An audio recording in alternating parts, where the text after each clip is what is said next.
अस्सलाम वालेकुम नाज़रीन। दुनिया क्रिकेट का सबसे बड़ा फिक्सिंग स्कैंडल आज मैं आपके सामने एक्सपोज करने जा रहा हूं।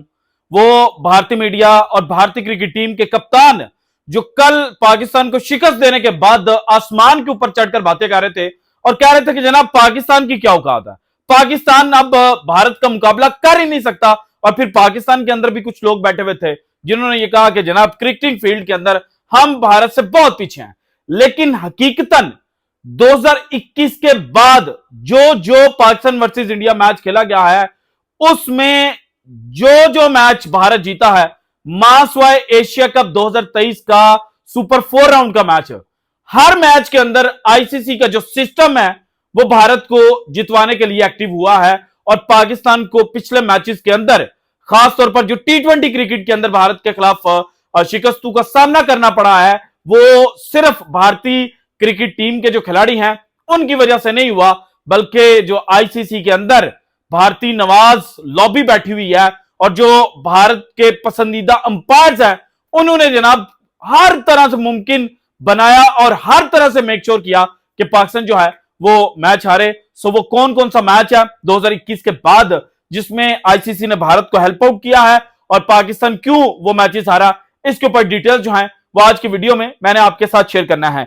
इसके अलावा रात को जीता भी भारत, मातम भी भारत में हुआ, है ना इंटरेस्टिंग स्टोरी। यानी कि अगर पाकिस्तान जीतता तो फिर तो इंडिया के अंदर मातम होना बनता था, लेकिन इंडियन टीम के जीतने के बावजूद भारतीय जो गोदी एंकर्स हैं वो मातम करने पर क्यों मजबूर हुए, साहबजादा फरहान और हारिस रऊफ ने किस तरह से जो भारतीय अवाम और भारतीय क्रिकेट एक्सपर्ट्स थे और गोदी एंकर्स थे उनको ट्रिगर किया, इसकी भी डिटेल्स जो हैं वो आज मैंने आपके साथ शेयर करने हैं। और इसके अलावा विक्रांत गुप्ता जैसे जो लोग हैं जो जनाब व्यूज के चक्रों में कभी पाकिस्तान को खुश करने की कोशिश करते हैं, कभी अपनी जो हुब्बुल वतनी का और एक जनाब वतन से मोहब्बत का सर्टिफिकेट है वो हासिल करने के लिए पाकिस्तान को ट्रोल करते हैं। सो इनकी हकीकत जो है वो भी मैंने आपके सामने रखनी है। लेकिन सबसे पहले आप सबसे गुजारिश है कि अगर आप इस चैनल के ऊपर पहली दफा आए और अभी तक आपने चैनल को सब्सक्राइब नहीं किया तो भाईजान चैनल को सब्सक्राइब कर दें,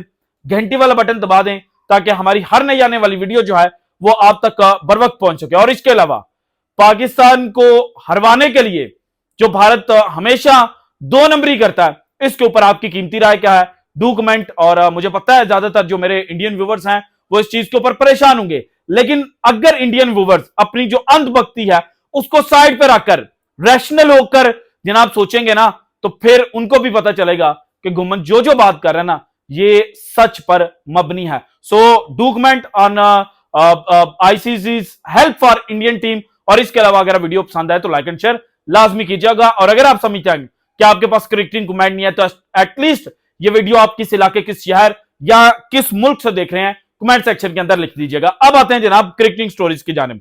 और सबसे पहले साहबजादा फरहान, उन्होंने 50 स्कोर की, हाई प्रेशर मैच था और जब आपको एक लंबे अरसे के बाद तकरीबन 7 साल के बाद अपॉर्चुनिटी मिली हो और आप उसको इंडिया वाले मैच में ग्रैब कर ले तो फिर भाईजान आप इसी तरह से जो अपना एग्रेशन है ना वो शो करते हैं। और खास तौर पर जब लास्ट मैच में भारतीयों ने सूर्य कुमार यादव ने बगैरती की थी ना, उसके बाद पाकिस्तान क्रिकेट टीम के खिलाड़ी ने जब उसको मौका मिला तो उसने सेलिब्रेट किया, इसमें कोई बड़ी बात नहीं थी। लेकिन इसके ऊपर भारतीय ट्रिगर हुए, भारत के इरफान पठान और इस जैसे जो बाकी लोग हैं उन्होंने कहना शुरू कर दिया कि भाईजान ये कौन सी सेलिब्रेशन है। हालांकि एमएस धोनी जनाब साहबजादा फरहान से कई साल पहले ये सेलिब्रेशन कर चुके हैं।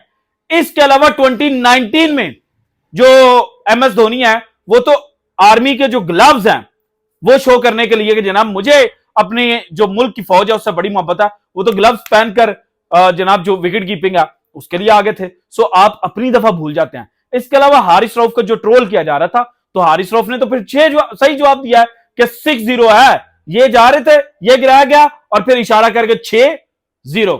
भाईजान ये भी हकीकत था।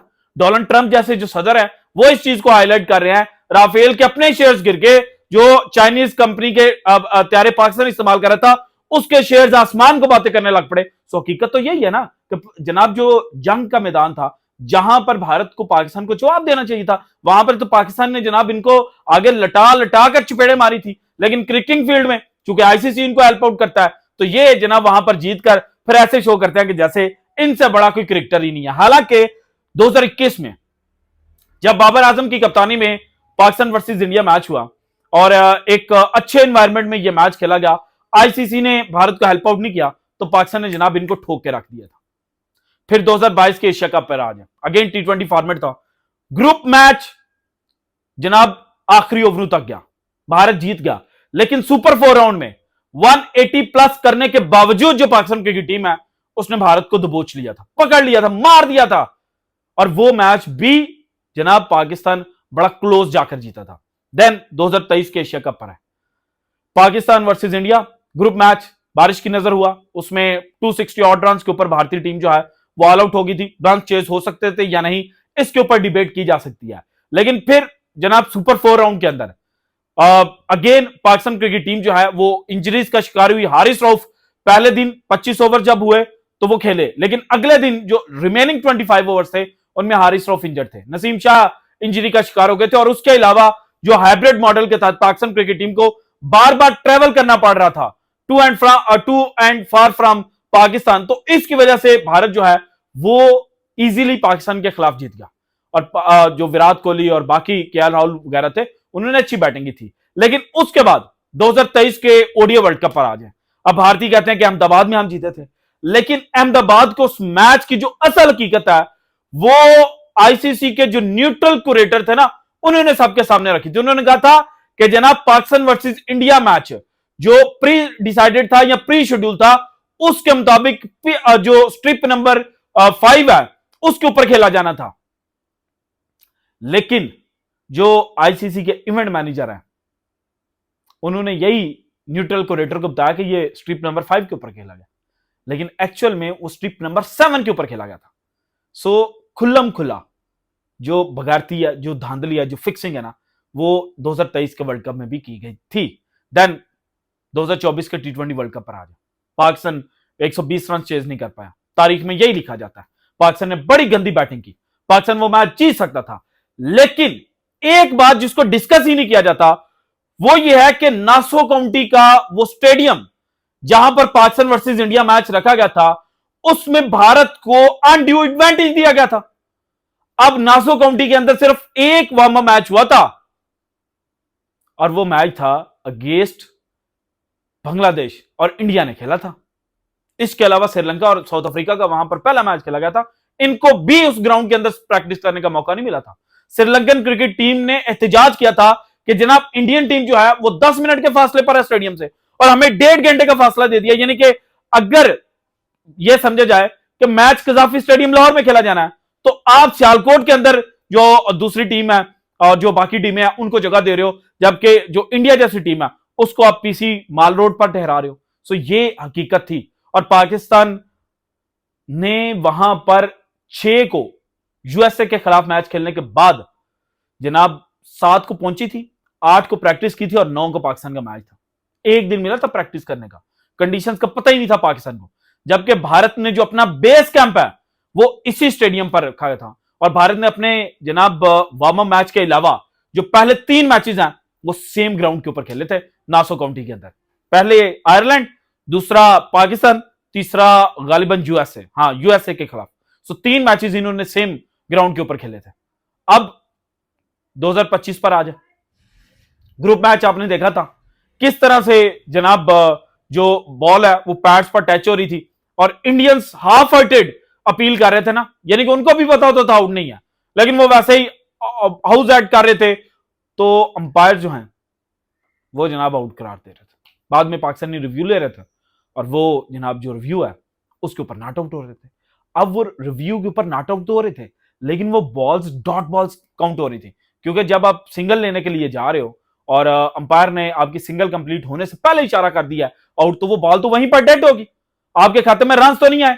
सो पाकिस्तान कम से कम 4 रिव्यू वहां पर जनाब ऐसे थे। और फिर साहबजादा फरहान क्लियर बम बॉल लगी, पूरी इंडियन टीम ने अपील ही नहीं की, 2-3 बंदों ने अपील की और थर्ड अंपायर के पास चले गए चेक करवाने के लिए।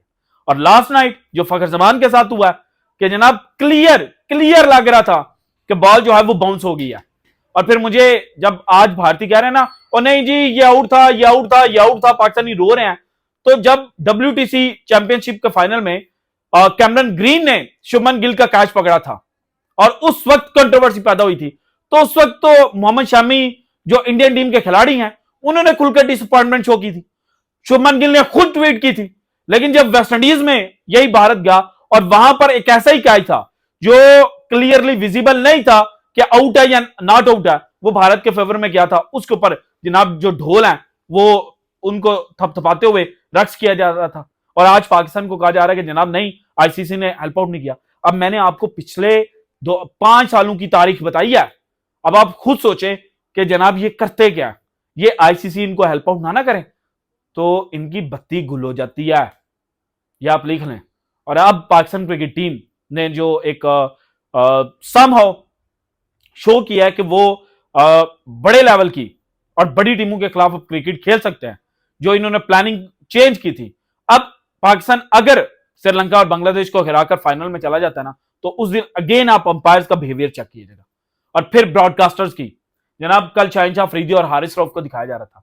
अब जब हार्दिक पांड्या लगा हुआ था फखर जमान और साहबजादा फरहान के साथ, वो किसी ने शो नहीं किया, क्योंकि अगर वो शो करते तो पता चलता कि जनाब बेतुकी जो एग्रेशन है वो ये शो करे। So this is it from today's episode. अगर आपको वीडियो पसंद है तो लाइक कीजिएगा, ज्यादा से ज्यादा शेयर कीजिएगा, और अगर आपने अब तक चैनल को सब्सक्राइब नहीं किया तो कर दें। शुक्रिया, अल्लाह हाफिज।